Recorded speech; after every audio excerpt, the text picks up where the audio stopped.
तर लाडकी बहीण योजनेतील निर्णयावर विरोधकांनी आता हल्लाबोल केलेला आहे। सरकारवर टीका करायला सुरुवात केलेली आहे। 1500 रुपयांच्या बदल्यात लाडक्या बहिणींची मतं विकत घेतली। मतांची किंमत आता फक्त 500 रुपये झाली आहे। पुढे शून्य होईल असं सुद्धा संजय राऊत यांनी म्हटलेलं आहे। तर महायुती सरकार योजना गुंडाळण्याच्या तयारीत आहे असा आरोप काँग्रेस नेते विजय वडेट्टीवार यांनी केला आहे।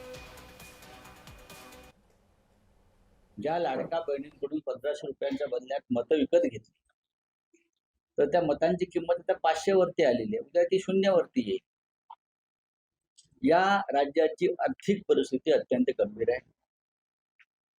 कर्मचाऱ्यांचे पगार द्यायलाही पैसे नाही।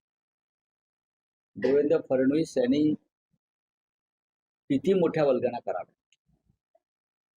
आणावा, पण हे राज्य चालवणं आर्थिकदृष्ट्या आता सोपं राहिलं नाही।